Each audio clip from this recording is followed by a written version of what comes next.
getting some paperwork back. This is nowhere near what we have rights to get in theory. So we are suing all of them. We actually have 2 federal lawsuits pending against them right now. And in their arguments back and forth with the judge, with the state arguing one side and my attorneys arguing the other side, the state enters this, where they actually say the FBI sought USPIS assistance in furtherance of a domestic terrorism investigation into yours truly.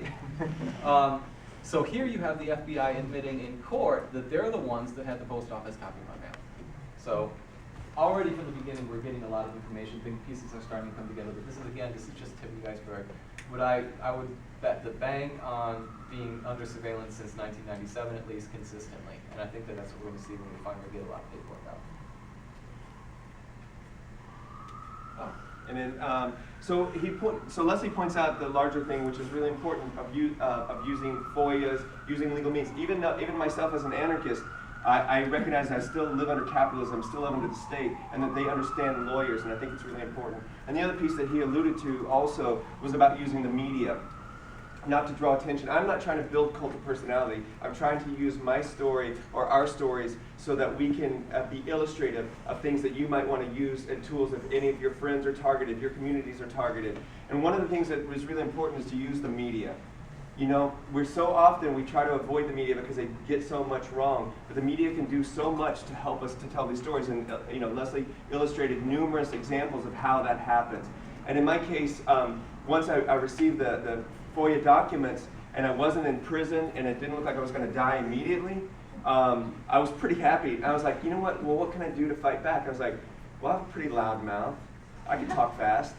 I talk to journalists, and so I started reaching out to journalists to talk to them about the story that happened. Because what is unusual in my case, unlike Leslie's, which is still open at this moment, is that usually when they go to those kind of depths, they want a conviction. They're ready to indict. They're ready to do things. And what was unusual is I was still standing. So I was like, I'm going to go into the ring. I'm going to fight him in public. And so that's what I started to do. And so I worked with a journalist from the New York Times. Love them or hate them, they've always written bad things about anarchists for a long time. It didn't start to change until around 2000. But I worked with a journalist I built a relationship with over the informant stuff, and I said I wanted 3 things out of this. I want you to represent anarchy in a decent way. I want you to make me look rational and reasonable, and I want you to make the FBI look like fools. He didn't do it because he wasn't at my mouthpiece, but he did it. They did it well enough for the New York Times. And then we were able to engage in a public battle, not me versus Goliath, but us as citizens, us as individuals, us as communities against the surveillance state. And I was the canary in the coal mine as far as the public sphere of this. Not that there weren't other cases that were happening, but as far as like people who were, these things were happening to that weren't going to prison yet, or they weren't under active grand jury investigations, and so we fought in public. And so that's what we've been doing, and it's a really important tool I think to use.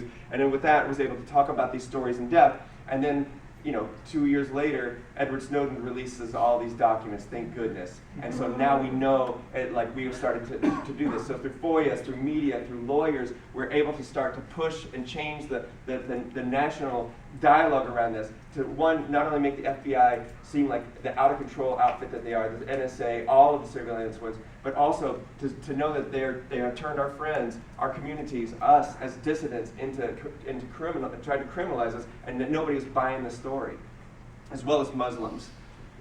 And so here's we are today. Yes, that's me and Mike Kuzma. That's the U.S. courthouse in Buffalo. It's a big